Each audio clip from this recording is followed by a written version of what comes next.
I really only seen about 3 people progress that fast, and all 3 of them had that trait. I'll tell you a funny story about Julian, and I don't take it as disrespectful. It's not that way. I like Julian. I generally, he's done some weird shit in the last couple of years, but he's a smart guy, and I generally like the guy. But when Julian and I first meet, how many of you guys know who Julian is? You know who we're talking about? Yeah, most of you. So when Julian and I first meet, we met in Vegas here, and Owen was staying at the Circus Hotel. Yeah, and he asked me to come see him over at this hotel, and I'm like, fuck, Circus. So I did, and then Julian's there, and he's like, oh, this is my new intern, Julian, and Julian's about 2 inches taller than me. He's about 6'3" or so, and he's like this tall, real skinny kid. He's like 19, maybe he was 20. I think he was 19, and he's like, oh, hey man, and he's the most awkward person you've ever seen. He was so awkward. It was so awkward, and I look at him, and he can't make eye contact with me, just, like so awkward. And I look back at Owen, and Owen's like, that's my new intern, Julian, blah, blah. And I assessed this, and I said, what the fuck are we going to do with this guy?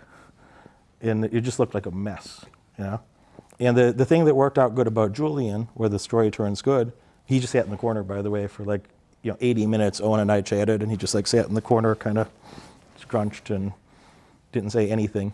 I didn't even say bye, I just left. But I seen him about a month later. We were in LA, and he was in Owen's living room, and I had a chat with him, and I'm like, oh, yeah, Switzerland, brain works good, actually, pretty good IQ, etc. Pretty high IQ person. And so then we started, getting to know each other a bit. I'm like, oh, it's fucking, he just being a little shy or something when we first met, but brain works, etc.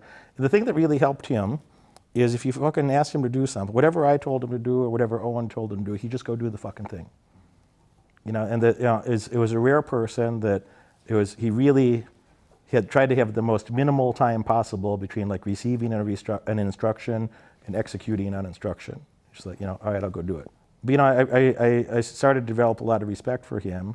I really only seen about 3 people progress that fast that I worked like that. I worked closely with them, my assistant Brad, my friend Graham, and Julian, and all 3 of them had that trait that they did not want to make excuses for themselves. They're just like, tell me what to do, and I'll go do the thing, and I'll do it precisely, and I don't give a fuck how I feel. Don't care what kind of mood they're in. Just do the thing precisely, and then more feedback, and go do it again, and that's a real. And I really learned a lot from that by helping those few people. Just like what I said with him about swimming, it's like if I wanted to take up swimming, and I had the luxury of having access to somebody with your expertise, I wouldn't fucking argue about it or say, tell me, presume I'm a dumbass child in this area and then tell me what to do. And I just go do the thing, And so that was a big learning lesson for me as well, that when you want to get really excellent at something, it's like, he doesn't give a fuck about my opinion about swimming. And if he does, something's wrong with him, It's like, do you give a fuck about my opinion about fucking swimming? No, you shouldn't. It's like, my biggest swimming accomplishment is I was once on Waikiki Beach, and I got sucked out into the ocean. And it took me about 80 minutes of swimming to then get back onto the fucking shore, right? And that's my proudest accomplishment in swimming, is that kind of proved to me is like, oh, it's not likely that I would die in an ocean, It's like I could keep myself alive for over an hour, while the tide sucked me out farther and farther, So at least I had that confidence from that one experience that, I know I could do that again, I had the mental toughness to do that again. And I didn't enjoy it. And just enough smartness to not try to fight the thing and just try to go horizontal and find the shore over there, So, and that's it. That's my great swimming accomplishment. So I didn't think of myself as much of a swimmer before then. And then I at least had that. I'm like, well, if I had to fucking keep myself afloat for an hour and 80 minutes, I'd figure it out, and probably I could keep myself alive again.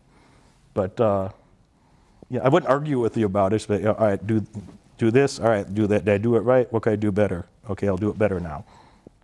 And go find people that are excellent at something that can help you that way. And you're doing that.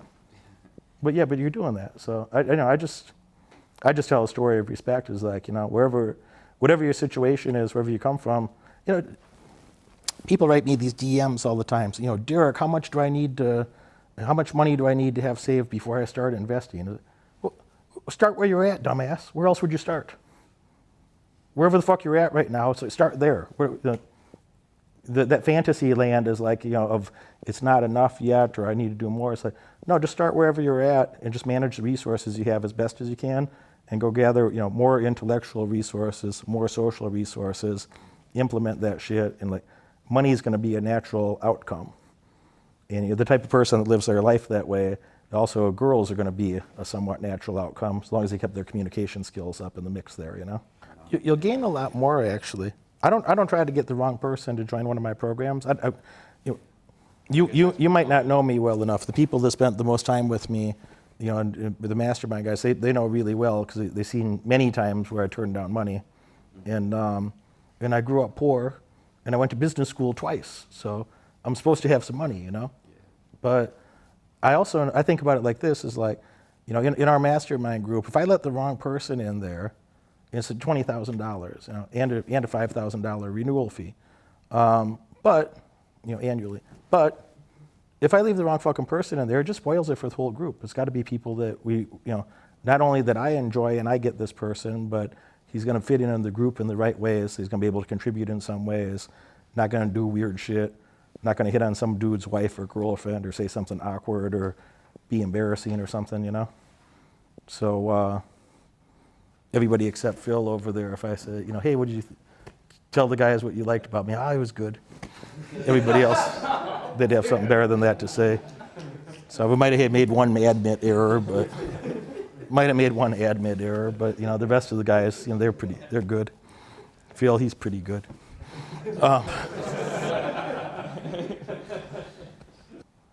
No, you know, look, you know, a lot of respect for what you did at 22. And, you know, I know what that is to have, you know, tough environments. And, you know, I felt really hopeless sometimes. It's like, this is fucked. And you don't see a better path, you know. And I really obsessed about those few things, is like, you know, how do I get access to better quality people that are, you know, going to teach me something and have my back. And 'cause I was happy to contribute. I wanted to be, I don't always need to be in charge of the group. I really don't like to sometimes, but I'd rather just be fucking quiet and listen to other smart people talk. That's why I created the fucking mastermind group. But I wanted to be, you know, around a bunch of high performers, smart people that, and, you know, be able to contribute enough that I'd be well respected by those type of people too, you know? So I kind of feel that in you, the way you talk, is that, and you're only 22, man. I'm almost twice your age, so. I just turned 22. You could do, you know, thanks for reminding me I'm old. But no, you could do a lot more than you think. You could do even better. You could do a lot more than, like, whatever sounds like a lot right now, whatever that means in your head right now, you could do a lot more than you even think you can. Like, you know, if I was at that age, I was doing fine. You know, I had, I don't know, something like $250,000, maybe $260,000 at, you know, 22, and inflation adjusted, that'd be, you know, $450,000 or $500,000 today, $475,000, something like that. Now I find a way to fuck that up, by the way. So I had some money when I was 17 or so, and I found a way to turn that into zero. And then I found some more money, you know, when I was, you know, something like, it's more than $250,000, maybe 260 something, you know, around your age. And I found a way to turn that into zero. And then I got tired of doing that. And I thought, well, you know, maybe I'll just stop finding a way to fuck it up and find a way to keep it moving instead, you know? That's a lot. That's very hard to make, well, at least in sales. Well, That's hard. Yeah. you know, a lot of that was real estate.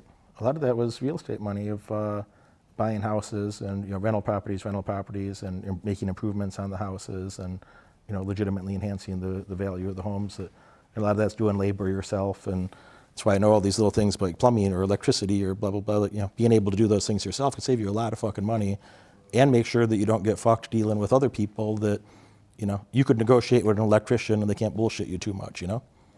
Yeah. So a lot of that's real estate. So I think you're on a good path, man.